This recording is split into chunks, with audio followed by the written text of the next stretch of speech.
Welcome everybody. This is going to be another content that is coming out of the Copenhagen Suicide Network Global Conference. I had a chance to listen to our guest today, Dhir, and we're going to have her kind of talk to us about a topic that is usually kind of not really looked after, which is the exit strategies and unhappy path. Before we get going, we have kind of like a stretch of content towards the end of the year because we have a lot of stuff to finish up for 2022 before we enter 2023. But we thought it was going to be a really good topic for us to address, as it is very often overlooked by design teams and business. So let's get going. As always, thank you to our sponsors, Slalom and Precocity, for being with us through the thick and thick of the COVID time, so allowing us to go virtual and provide you this great service design content all over the world. We have people joining us from Europe today and sometimes Asia. So thank you so much for joining us today again. As always, this is our group from the Suicide Network Dallas chapter. So I'm Greg Lacloufi, and today we have Brandon Ward, Robin Roberts, and Brandon actually not here today, but she's with us in spirit. So this is the crew. This is going to be recorded, and if you haven't seen the past, I think 24, 25 sessions, feel free to go to our YouTube channel, and you can see the past guests we had, from Mark Stigler to Erica Hall to Jim Calvario, had great content about specific topics. So don't miss the chance to catch up on the past content I've done the past 3 years now. As Brendan was mentioning earlier, if you want to engage with Anne at the end of the session, you can directly put your question to the Zoom chat window. And both Brendan and Robin, we're going to aggregate those questions for Anne. And at the end, we'll get some time where she can ask your specific questions. This is how we're going. So make sure it's obvious to us that you are going to ask a question for Anne. You are welcome to engage and chat and discuss with each other, but make sure if it's a question for Anne, make it obvious to us.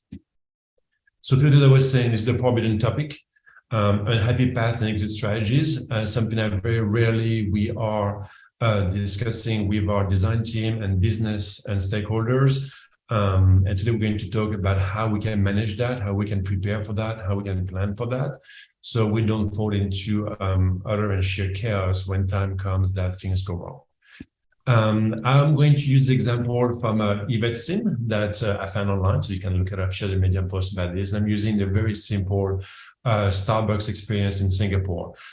You are all most likely familiar with the basic user journey, right? And we have been very obsessed with the happy path, right? So we always focus on the next big thing, the shiny toy, how can we make this awesome experience better? And we are a tendency to focus on how can we make it great. So we can see some very basic examples over here. You know, consumer goes into the store, they buy something, they get the drink, and they're happy, and on we go. Nothing wrong with that approach. But unfortunately, most experiences that we deal with are sequential in nature, and they're entirely predicated on the completion of previous activity, right? So unless you arrive at the store, you cannot get your drink. If you don't get your drink, you cannot drink your drink, right? So it's usually very linear and very sequential. And unfortunately, sometimes when something goes wrong, the rest of the experience collapses. So, for example, 1,000 things can go wrong, right? So again, it can be very simple and very simplistic. This actually can be very complicated, very extensive. But any of those things can go wrong at any given time. If she doesn't find a seat, she can't sit. If the payment app is down, she can't pay for her coffee, so on and so forth. Right? So the experience is being jeopardized by many potential events and break-off points. And usually, we try to focus on some of those, not all of them. Usually, and I always joke with one of my coworker, Katrina, who may or may not be here today, but like we joke about falling in love with the problem, right? So we all went to school, we learned about this UX classic, falling in love with the problem. But turns out we actually don't, right? All those problems we discuss here, they are usually not even part of the roadmap or the backlog or the parking lot. We just don't even address those at all. And we need to, because they will happen. So for example, I will take an example of something I was involved with personally several years ago, a telecom company in the US. And it was a great experience. There was probably like 75 to 80 touch points in the entire experience. But the second touch point was predicated on the it was firemen or first aid personnel would go into the store and ask for a special phone that would give them access to different bandwidth in the US. So they have a different phone, right? So they would come in the store and they would present themselves like, hey, my name is John and I'm a firefighter in the city of Dallas. The employee would just take their name and actually just making sure they qualify to get this free phone or this special phone, right? Because they don't give it to anybody else. And then the fireman would be getting an email back from some entity somewhere else. And once they actually would get that email back, there would be a coin or a token that would be given to the store employee, and then they could finish the transaction, give him the phone, the chip, and the whole thing, right? Unfortunately, for a very large amount of the cases, the email didn't come through, right? Either there was a wrong email or the wrong email box, or there was no bandwidth, or the fireman didn't get the email. And it would sometimes stay 2 or 3 hours in the store and the employee couldn't do anything about it. So the entire experience collapsed immediately after touch point number 2. And there was no backup plan for that. What if there is no email being sent? No one thought about it. It could have been an easy problem to fix, but they never fixed it because they never thought about it. So there was a huge problem of an entire experience collapsing after touch point number 2. What about the MVP, right? So I know Robin and I work very closely, at Capital One, working in those MVPs. And it takes a great amount of resources and effort and understanding to actually become the MVP, a true MVP that has nothing extra, where everything works, you can actually go and evolve. But what if something needs to be removed from your MVP? Then what? Do you still have an MVP? Or if everything's supposed to be connected to this particular change, let's say a legal change that was unexpected that has to be removed from the experience, is your MVP still valuable? Is your MVP still viable? And most of the time, it's not, because you remove something that was crucial to the functioning of the MVP, and now you actually have a broken experience. So those are all circumstances that we all come in touch as UXers and service designers, and we're going to try to work through that today.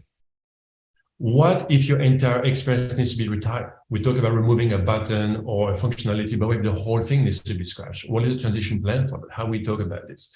Do we have a transition plan for any of that beside chaos? And usually that's the only plan we have. Something happens and we're scrambling, we're being very reactive about it. And it becomes a bit of a nightmare for the design team, the business stakeholders, and we need to stop that because the day will happen. So without further ado, I want to welcome Anne. Anne is joining us from Glasgow, Scotland. She's actually in Bristol today, but she actually lives in Glasgow. Anne, welcome to the session. Please let us know a couple of things about yourself before we start diving into the hard topic we have today. Yeah, thanks for having me. Delighted to be there. My name is Anne Dhir. As Greg said, I'm normally based in Scotland, and I have a lot of love for this newfound country. I'm originally French, but my accent hides it apparently.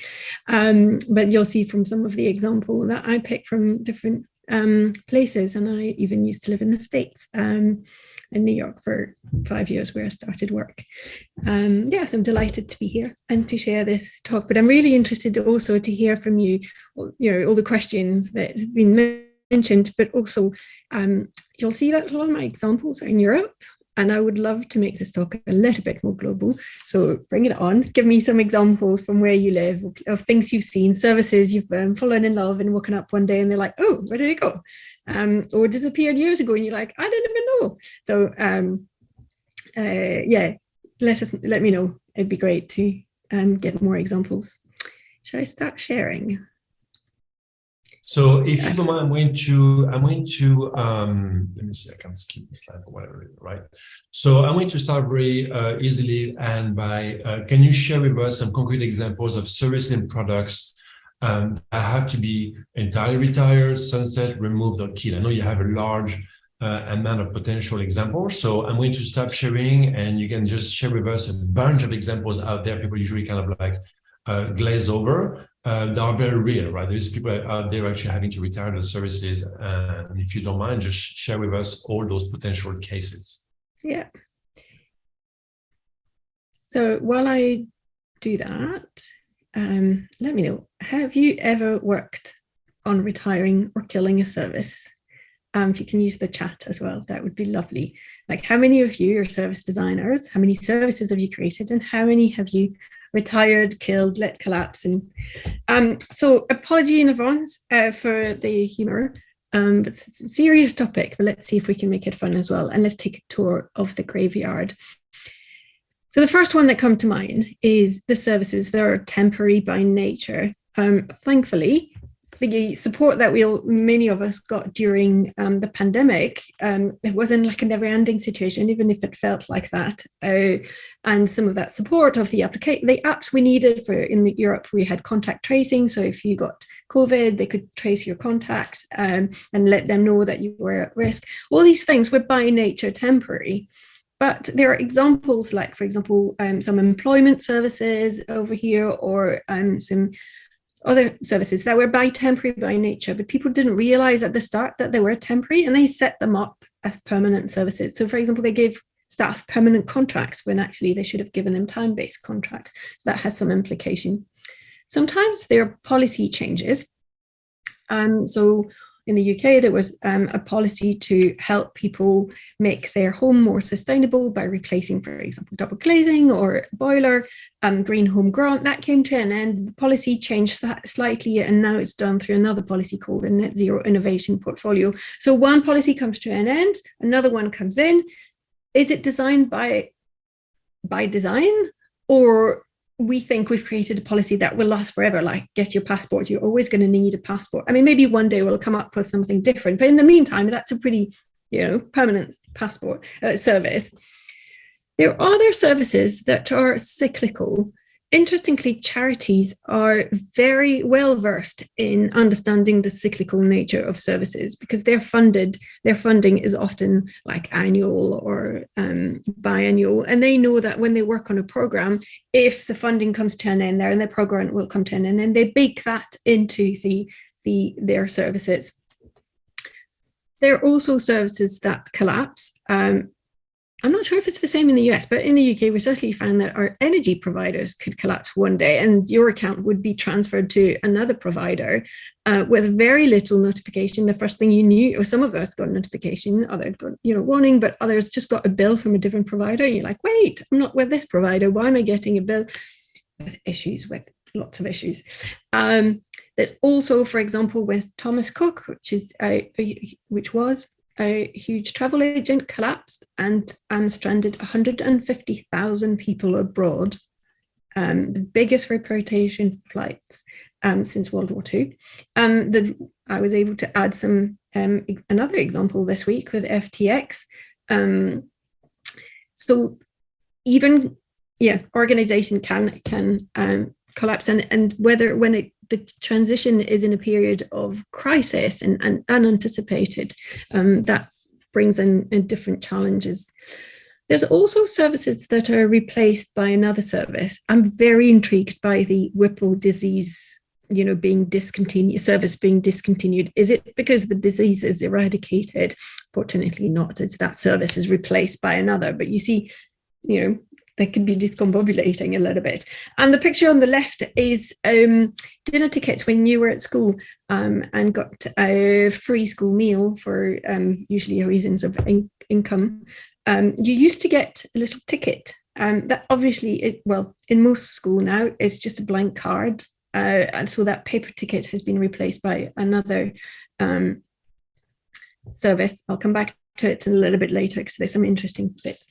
But there's also services that an organization consciously decide to withdraw because it is no longer aligned with their strategy. And some organization, even if it's not aligned, they'll just keep going, throwing good money after bad, and others just pull the plug. So it's the case of Tesco, big retailer, realized that their online business was that was not food, wasn't doing as well, and there was as well as they wanted, and they just pulled the plug. Or Instagram moving away from shops to focus on advertising income. So they moved the shop into the setting page that you can see in here. It's kind of hidden to get people to slowly move away from there.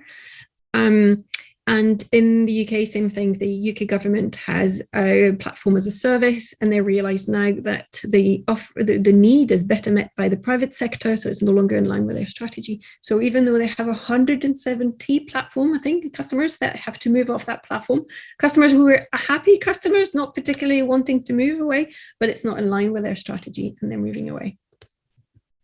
There are also services that are suspended. I'm very intrigued to hear from you if there are any designers who are working in government, is anyone designing services, planning, anticipating that at regular interval, the government shut down when there's a budget dispute? Is that baked into the fabric of the services, or are we taken by surprise every time? Other example is a hospital in France who's currently working on paper because of a cyber attack has paralyzed T services. There are still nurses, doctors, secretaries who know how to run a hospital on paper, but they're probably the last generation. So what will happen next? Also, Mermaid, a charity in the UK, and you'll see the tweet, quite a heartbreaking tweet, saying they've had to suspend their helpline because of the amount of abuse that they're getting. But there's also an interesting case of flights during COVID. Some flights, even though people weren't traveling, we can ground them, and we had ghost flights going all around the world. But when things opened up again, we realized about a third of the flights had been lost.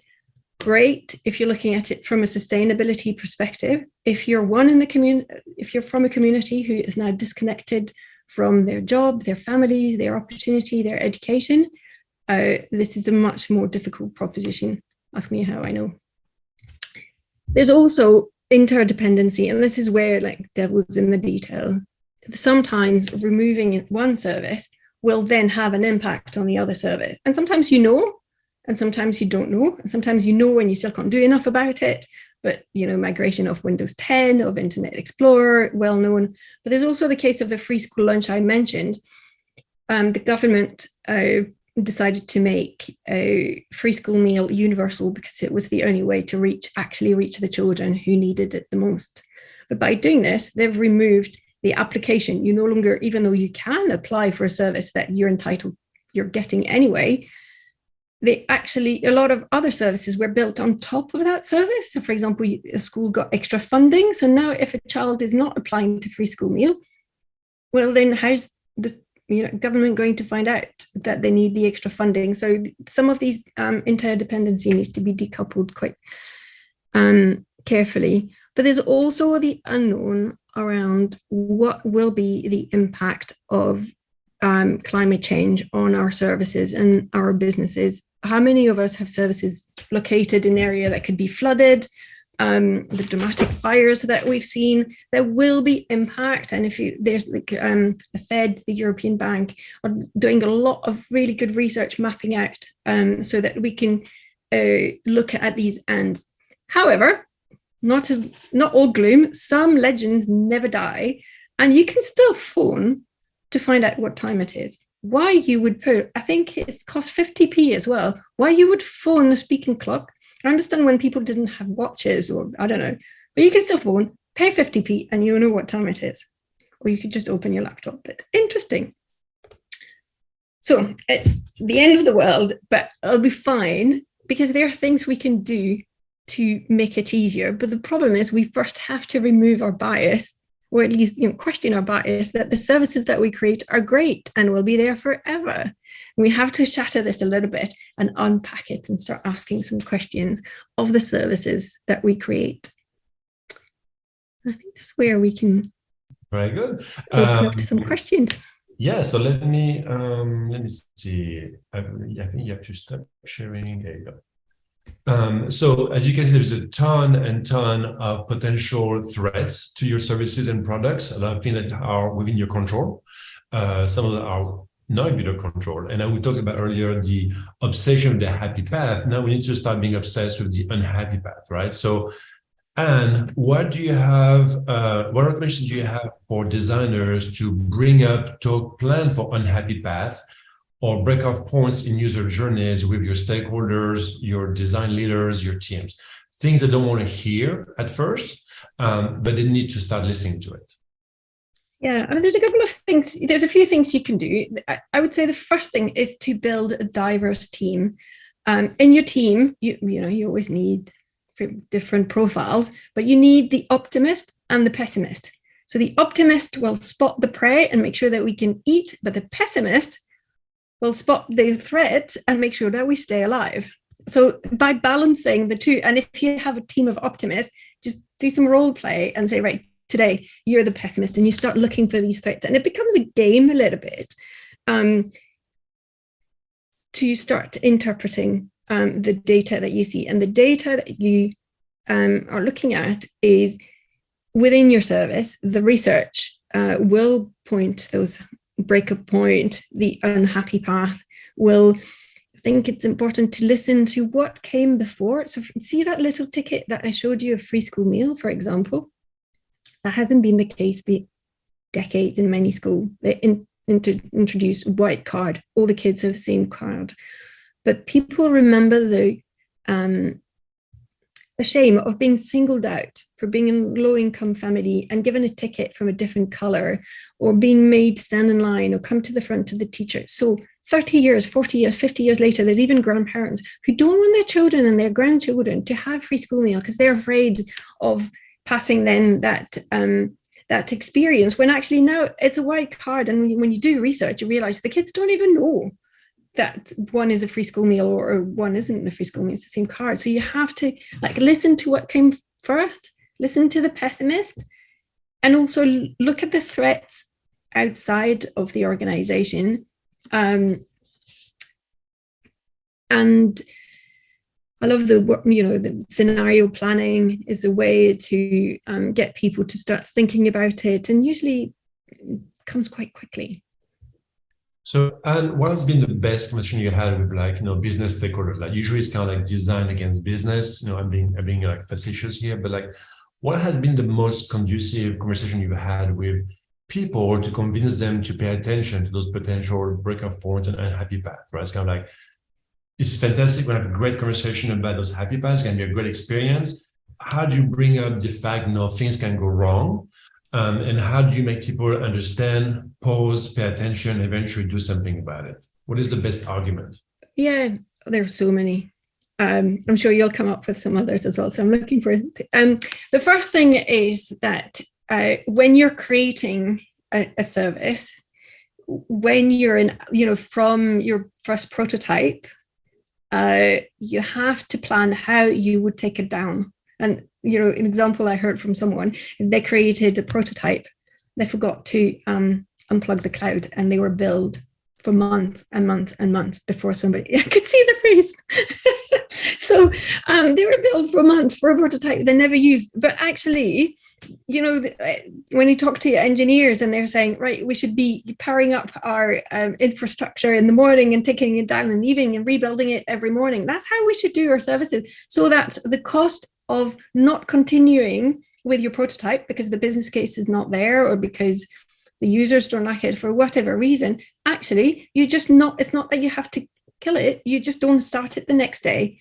So it gives business stakeholders more agency in the decision. It makes the decision cheaper, because at the moment, to decommission a service, it will cost, if it's a big national service, it'll cost $1 million.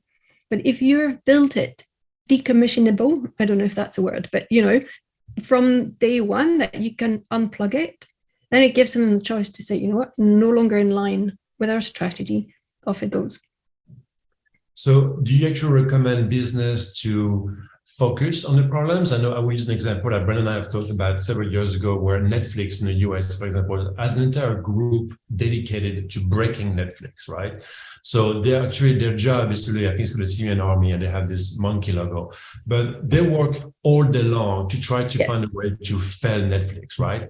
And it works very well. They've created this entire system of redundancy where Netflix is never down, right? So I've had Netflix for, 10 years. I don't remember a single time when it went down or it actually was broken beside my Wi-Fi or some local problems. So do you actually advocate for us to actually push, to actually have somebody on the team to go and try to break the experience or try to think of worst case scenarios? I know it sounds very dramatic and dark, but actually it did actually pay off tremendously. It did for Netflix. Yeah, absolutely. I think there's two things. Those break-in experience, it could actually kill your business. The people will remember when it wasn't available, or if the service didn't deliver at the time they needed it. So I think there's a business risk, and outlining it from the start. But it's about it's not just negative. It's that team isn't just avoiding chaos or avoiding break-in experience, is making every experience better. So focusing on the breaking point, focusing on decommissioning, they actually make these, they make the day-to-day experience, the everyday experience better. They make the services lighter, they make them faster, more sustainable for everybody. Just like accessibility, focusing on accessibility makes services more accessible for everyone. Okay, so if it's okay, let's transition to the MVP, right? So a lot of us on this call, our lives are run by MVPs, right? So we spend a tremendous amount of time, and I'm going to use Robin as an example. Robin and I worked tirelessly to build MVPs at Capital One, and everything has to be weighted, what goes in, what goes out. You know, we have the metaphor about the birthday cake.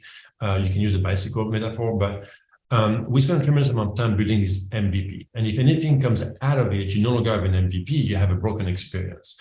So how do designers plan on potentially retiring, sunsetting some functionality as an MVP without breaking the whole service? How do we go around to have this MVP worst case scenario? What do we do if we have to remove one thing? I think this is where using like catastrophic scenario helps, because sometimes these, retiring and sunsetting will be of your own doing, a choice or a legal change or something, but sometimes they come really quickly and out of the blue and you can't prepare. And this is where the scenario planning can come in helpful to say, right, which of these could disappear one day? And we were counting on it being there. Or legal change is a good example, although usually you get notification.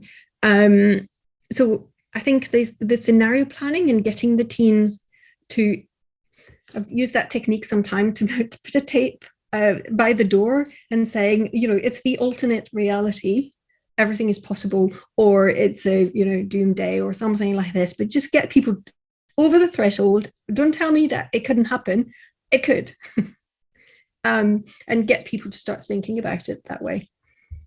So did you have any practical example of such a thing, right? So for example, if your entire app is predicated on geolocation, for example, right? If something happens that you cannot do geolocation in Germany, for example, because of GDPR or whatever, you remove geolocation of the MVP and you experience collapses. Do you have ways to prepare for what if scenarios, and how many scenarios do you have, and how much are you wanting to invest into those scenarios knowing that they may not happen, right? It's an investment from a business because it takes so much money and effort to actually build the MVP already. Building an MVP too that actually has some flaws built in it by design is obviously more costly. So what is your argument with business to invest into potential problems? I think so. I've had one case where it was an MVP, and we got a notification that a legal opinion could come in at any point, removing the permission we had to use the data that we were using. So from the start, we didn't develop it. We developed a workaround in the end. To stay on the right side of the law, because that's usually, advisable. So we didn't develop it from the start, but we planned and designed for it. So we knew that if it happened, we knew what we would do. So we were able to get back on our feet in a reasonable amount of time. Okay. Let me go to the last question. Now let's talk about roadmap and exit strategy. So how can designers prepare business and stakeholders about potential exit strategies for functionality or even entire service, right? So kind of like a dovetail on what we just talked about. But how do you prepare designers to have that conversation with the stakeholders who do not want to hear that conversation? I would challenge that they don't want to hear it. I'd love to, get some input, because this whole talk started from a project I worked on. I think now it's about a year ago, where we were retiring a service. And we've been using this approach of talking about ends at every chance that we can. So very early on in the process. And we haven't had as much pushback. For one reason is that we make it part of the question from the start. So, I was giving you the example when we were chatting earlier. When we designed the product, I had this conversation this week. We're designing a new service. And it's part of the requirements, part of the research, as part of the user stories from the start. It's like, how would we decommission it? How we decommission the product as a whole? How would we decommission elements of it? What if one of them became unavailable either by choice or upgrade or threats or vulnerabilities? What would be the impact? So from day one, we've been asking those questions. At the beginning, we had a bit of like, I hadn't really thought about it. Usually followed by, that's a good point. So start it early, start it from day one. The minute you put the proposal in, start your brief, start your user research framework, anything that you're like, what came before, what might come after, what are we decommissioning, what are we killing, what services are we decommissioning when we're creating a new one? We also stopping something. There was something before we came. We rarely create greenfield services that don't have any legacy before them. So yeah, just make it from day one, make it part of the conversation. And I think the other thing is it helps make the services more resilient. So it's not negative. We're using the negative to turn it around and make the service lighter, nimble, more innovative, more resilient. So that's good business.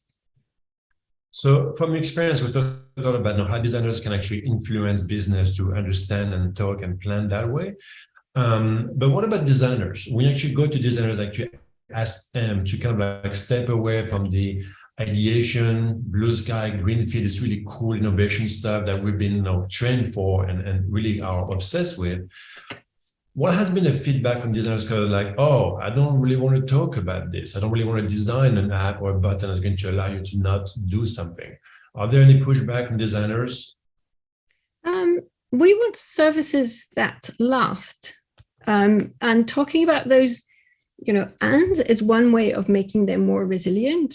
So if you talk to any designers at the moment, most of us understand the impact that climate change will have on our life, on our livelihoods, on our businesses, on our organization, our surroundings in our city. That will have, what is the impact on our services? We're really keen to start exploring those.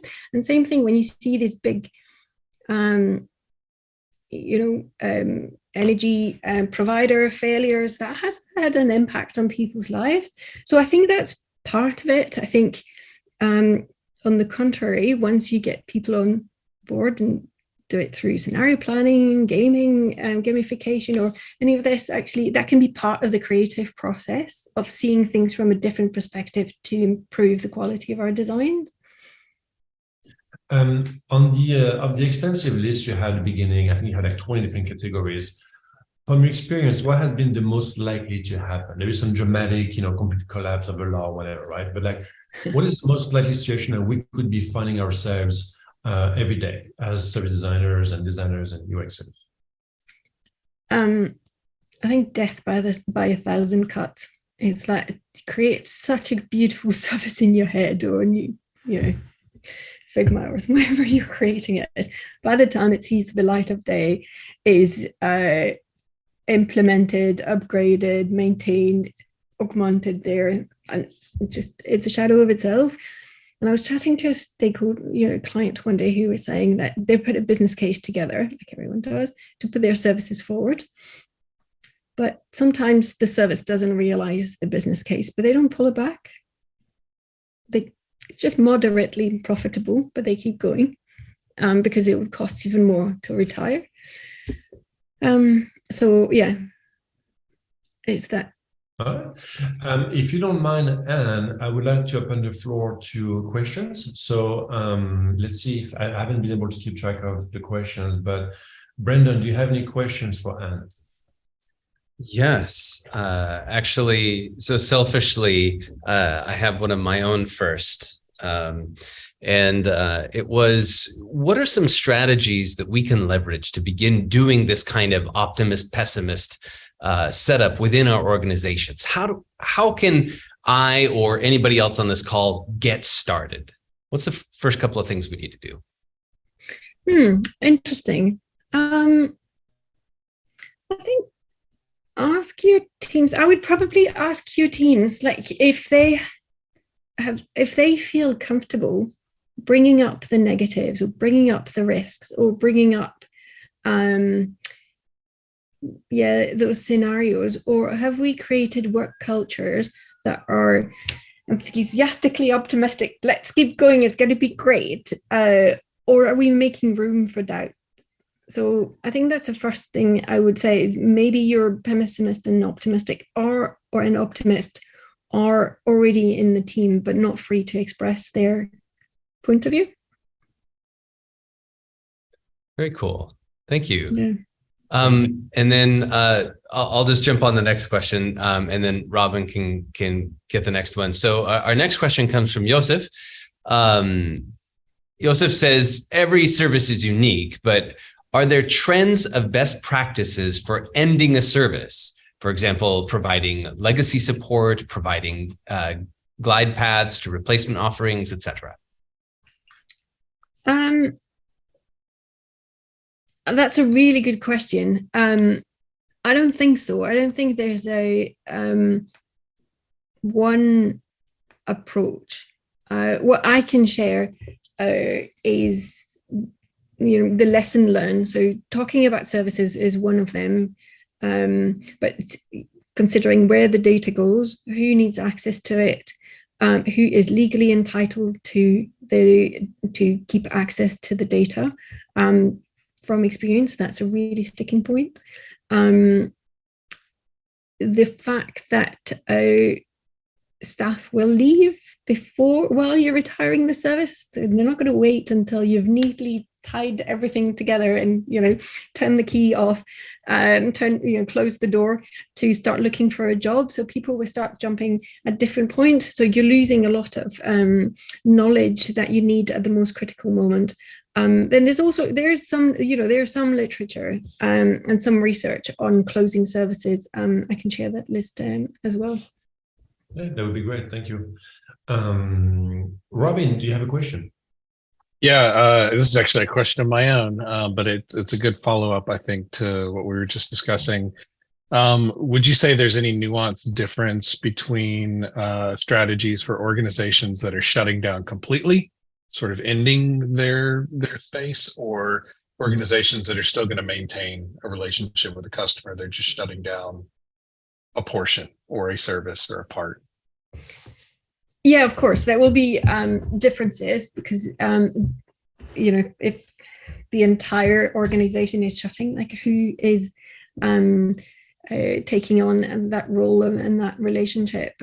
So yeah, there are some differences. There's an interesting, the name escaped me just now, but there's an interesting article on that talks about the relationship of what you're taking down at the same time as what you're creating, and that balance between the two and how you sequence the activities.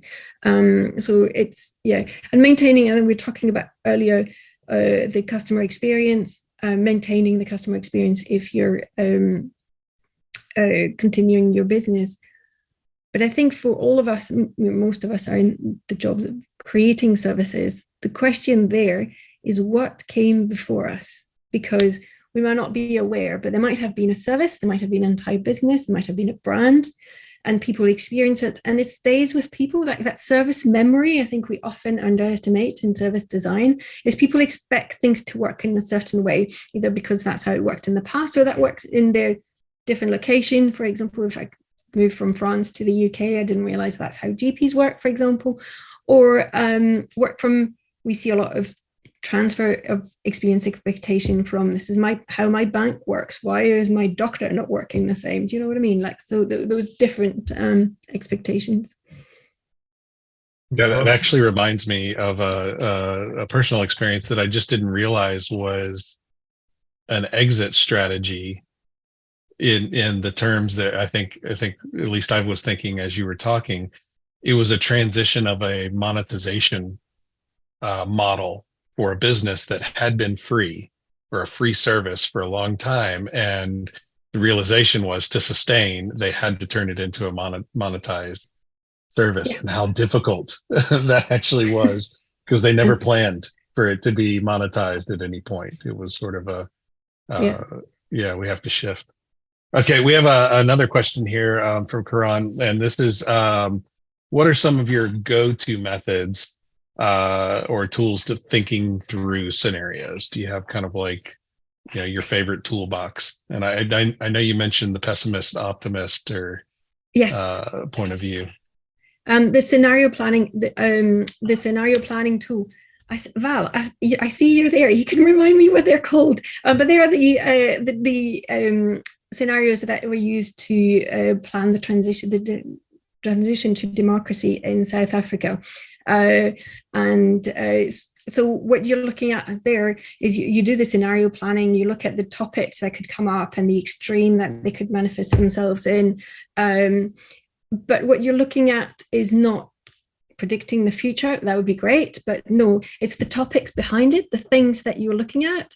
And I remember doing some scenario planning at the very beginning of the pandemic, and what came out was the risk of inflation.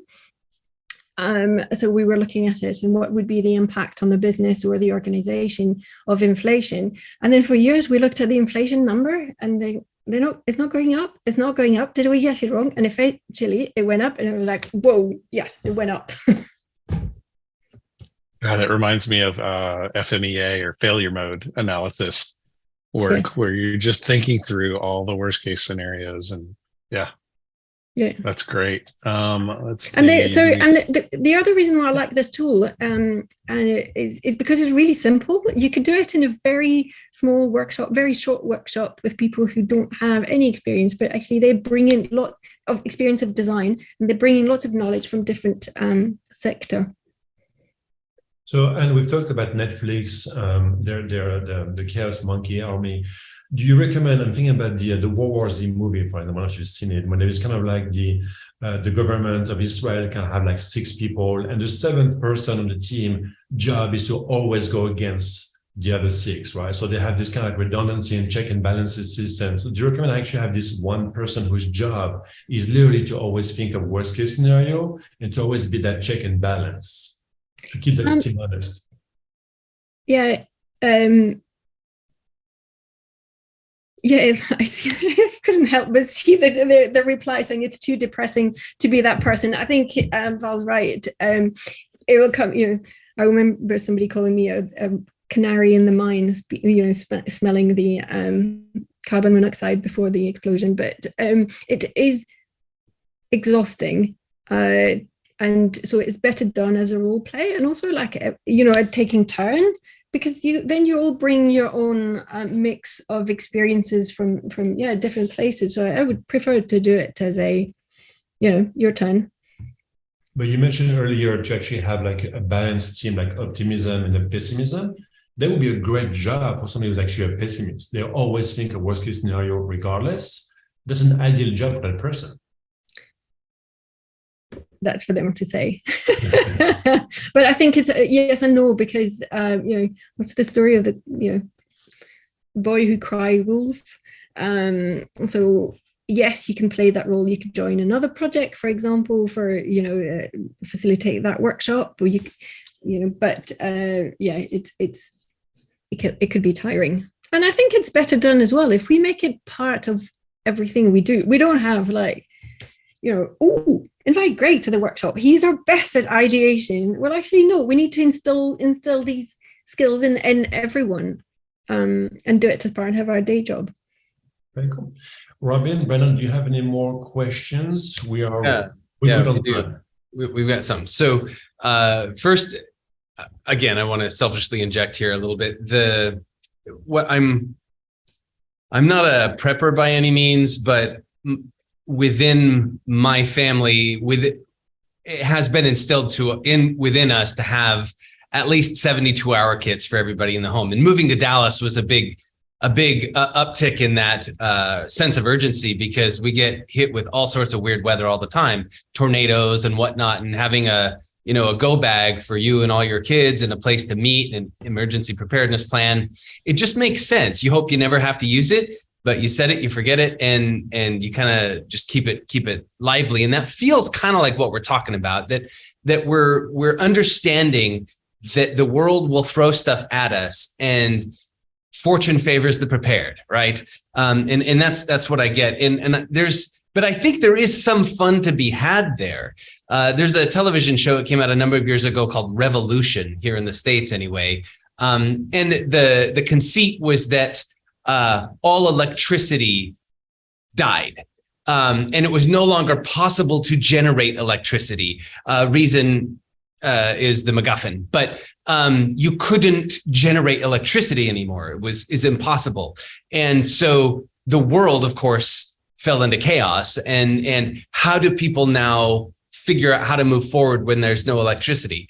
Like, I love watching shows like that and thinking of things like that. There was another show, Jericho. What if this thing happens? What if that thing happens? And you watch this and you're like, okay, well, what would I do in that situation? And sometimes when you see like the Twitter takeover by Elon Musk or Amazon stock, plummeting off a cliff, you're like, what if that were to happen to my company and to me? So I love the direction this is getting me to think.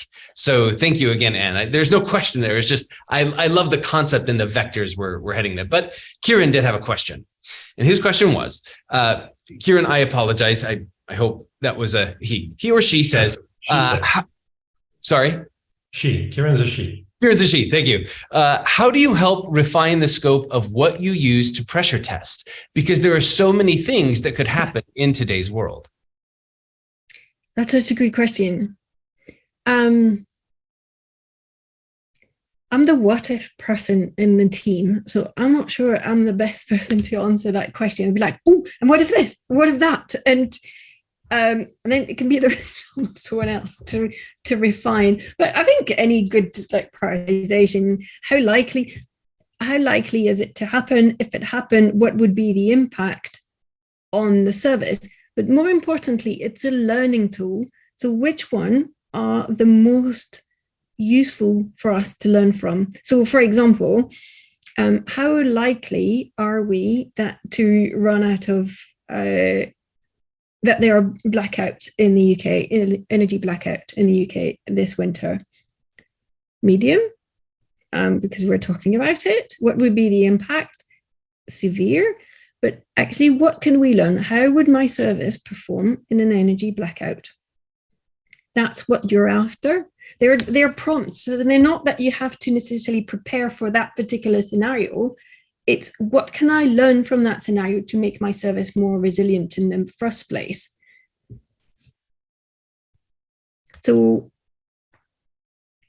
I think it's to the scenario that yield the most learning. Thank you, Anne. Robin, do you have one more question? I believe. I think we have a couple of more questions. We're good on time. And I'm muted. Yes, we do have a question here from Joseph. So are there examples of a service provider handing off or democratizing their offering when they close up shop? There was an example of making something open sourced, or maybe there's an acquisition or something like that. That's a good question. Does anyone else know? New York Times cooking blog? Yep.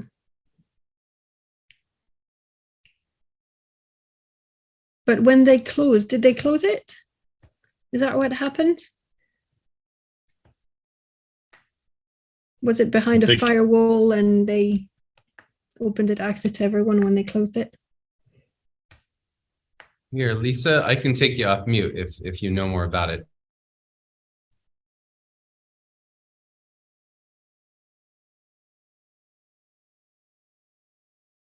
I'm thinking of Yahoo's acquisition of Flickr. I don't think it was as an example of a poor transition of service. They lost a huge amount of their value when they did that. Yeah.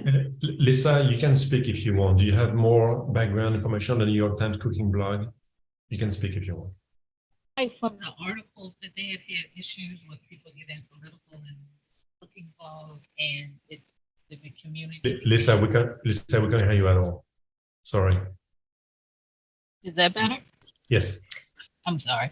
It seems like from articles I read that they had issues within the community of like people getting political, and so they eventually turned over like the community moderation to the users and sort of, dissolve their responsibility of it. I mean, they had a lofty statement about it, but they kind of let this thing get out of control, and they said, "Oh, we're going to give it to the community to moderate and handle."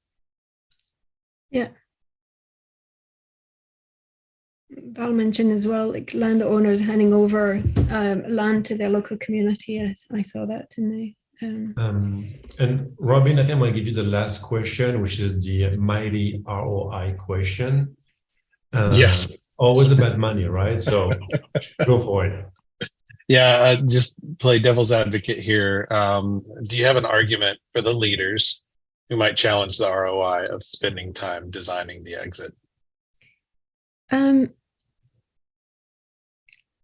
don't give them a choice. Like, it's part of what we do. Like, and I'd be really, really good if you all took that away, or like start talking about ants and bring it back. Can we have a follow-up session in 3 months or 2 months or something? You go and talk to your project, your stakeholder, your designer, saying, how would our service fare if we had to decommission it, or if something changed significantly, if the power went out, and bring it back. So I can think of the project I'm working on at the moment. We just do it as part of normal business. We ask what user need. We're creating a platform. We need to talk about who might take it down. And I think we have a lot to learn from software engineers, technical architects. They do that day in and day out. And product designers also do it. Now they design products, and they have been for years designing products with the question, how might we recycle it? And it would be irresponsible of them to continue designing products with no idea, not even asking the question of how they might recycle it. And sometimes we still make that, I understand that wind farm are still not recyclable, but the value is still in having them as they are. So it's not, I think it's just asking the question. It's the same thing as a product designer, asking from day one, how might I recycle my product? And opening that conversation. I think one thing that just occurred to me is that none of us would be here right now at this moment had not a disaster happened and a team pivoted. The whole reason, so Greg, Robin, and I, and Brenda, and Paige that kicked this all off, we started Service Design Dallas is what it was called. We weren't even an official Service Design Network chapter yet. We were just a group of people passionate about service design and wanted to have a meetup here in Dallas locally that got people thinking about it, because we're in the United States, people are still really far away from service design. It's still really, really new here.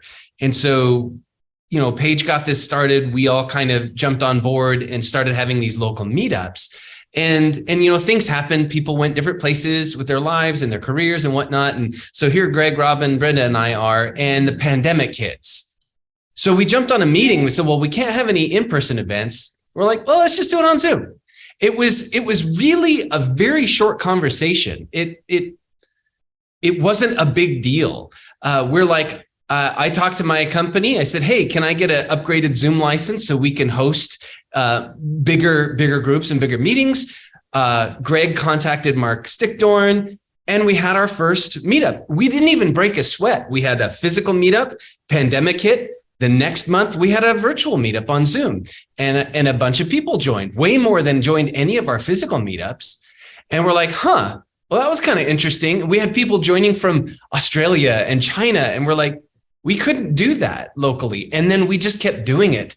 And here we are a couple of years later, and 24 events in, and a couple of 1,000 hours of footage viewed on YouTube. And it's just a group of people passionate about what we're doing. We don't get paid. We don't get any kickback from it. It's just us trying to keep going. What happens when a pandemic hits to our meetup?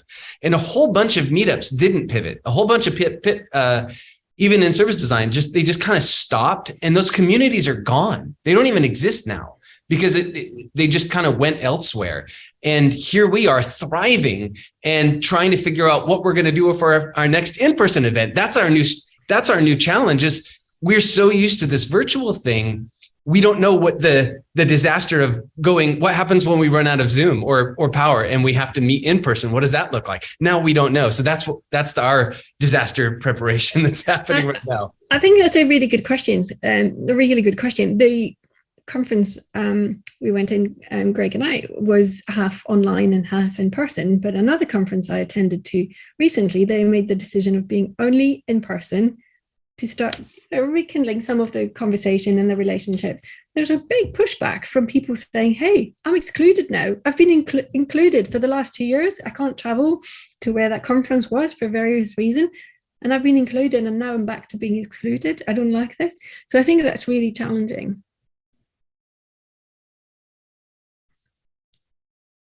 So I think we're just about out of time. I want to be respectful of Anne's time. No, it's late in England. Do we have one more question, or can I just wrap it up? Are we good, Robin? Okay, we're good. Well, Anne, thank you so much. I was very, very happy to see you again. It was lovely to see you. Thank you so much for your expertise in those exit strategies. If you have any resources to share with the rest of the group, let us know. If you have any kind of like scenarios or all that stuff, we'll be happy to share with the rest of the group.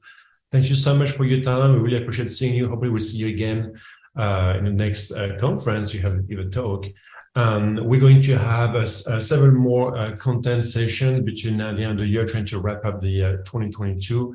We'll have Jamin Hageman on November 29 coming to give us his personal thoughts about the conference in Copenhagen, the topics discussed, and then we'll have a couple of sessions about learning organizations with Jen out of Boston, and we also have one with Michael of Germany talking to us about how to build resiliency in the gloom and doom scenarios, talking about next year having recession. So how do we equip you designers with the right arguments and the right thinking, so you can prepare for maybe like a downturn. So it doesn't have to be all bad, but you can prepare for that. So 3 more sessions for this year are going to be very useful, very real examples for designers to go and apply onto their teams and have their leadership thrive through an okay environment. Thank you so much, Anne. Thank you for everyone. Thank you for having me. You're very welcome, man. It was a pleasure for us. Thank you all, and we'll see you in a couple of weeks. Thank you. Bye-bye. Bye.